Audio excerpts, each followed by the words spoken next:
Far out at sea, where waves kissed the horizon and storm clouds loomed like silent threats, there existed a legend whispered in taverns and ports, the treasure of Ilaria.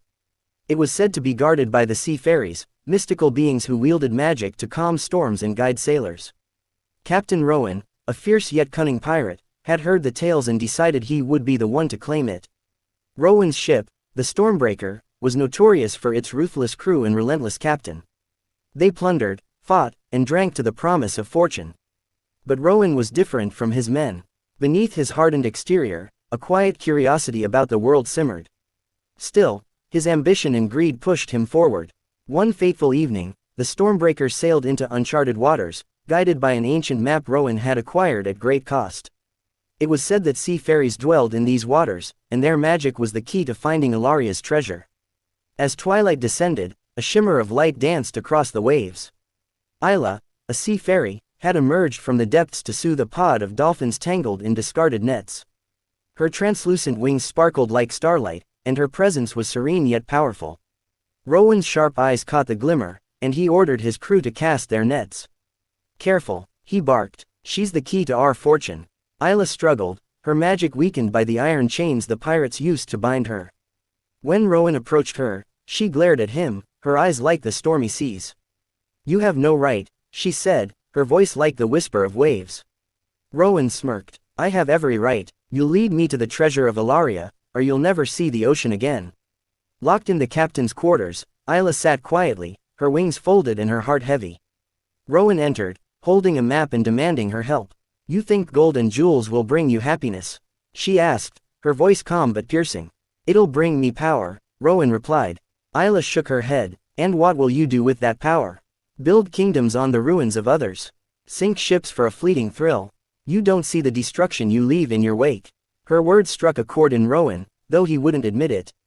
Over the days, their conversations grew longer. Isla spoke of the balance of nature, of the joy in protecting rather than taking. She shared stories of sailors she had saved and seas she had calmed. Rowan found himself captivated, not just by her beauty, but by her wisdom and unwavering kindness. She saw through his facade, and for the first time in years, Rowan began to see himself as more than a pirate. Rowan's crew, however, grew restless. They noticed their captain spending more time with the ferry, and whispers of mutiny spread like wildfire. The first mate, a brutal man named Kellen, decided they didn't need Rowan or Isla to find the treasure. One stormy night, Kellen and his loyalists burst into the captain's quarters, seizing Rowan and Isla. "You've gone soft, Captain," Kellen sneered. "But we'll finish what you started." Rowan and Isla were thrown into the brig as Kellen took command. Isla, her magic still suppressed by the iron chains, looked at Rowan. "I warned you about greed," she said softly. Rowan clenched his fists. "And you were right, but I won't let them destroy everything. I won't let them hurt you." As the Stormbreaker sailed closer to Ilaria's rumored location, Rowan devised a plan. Using his wits and knowledge of the ship, he managed to escape their cell. Freeing Isla, he whispered, "Trust me." Together, they navigated the lower decks, avoiding the mutineers. Rowan fought off his former crew with nothing but a dagger and his determination, while Isla used her limited magic to create small distractions, illusions of waves crashing through the ship, eerie whispers that unnerved the pirates. The final confrontation came on the main deck. Kellen and Rowan faced off in a brutal duel. Though Kellen was stronger, Rowan fought with the ferocity of a man determined to right his wrongs. With one swift move, he disarmed Kellen and cast him overboard. When Isla and Rowan reached Ilaria's location, they found not a hoard of gold but a magnificent underwater garden glowing with bioluminescent plants and gems formed by nature. Isla smiled. "This is the treasure," she said. "A sanctuary, untouched by greed." Rowan stared, awestruck. "It's beautiful, and it's better than any gold."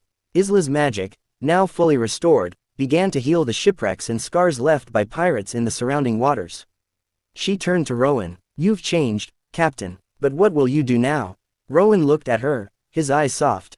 "I'll rebuild, not as a pirate, but as a protector of these waters." Isla placed a hand on his chest, her magic leaving a mark, a glowing symbol of their bond. "You have the heart of a guardian now, Rowan. Use it wisely." Rowan disbanded his crew, turning the Stormbreaker into a vessel for exploration and preservation. Isla often joined him, guiding him to places where he could make a difference. Together, They forged a new path, one built on trust, redemption, and the promise of a better future. Moral of the story: true treasure lies not in gold or riches, but in the choices we make to protect what truly matters.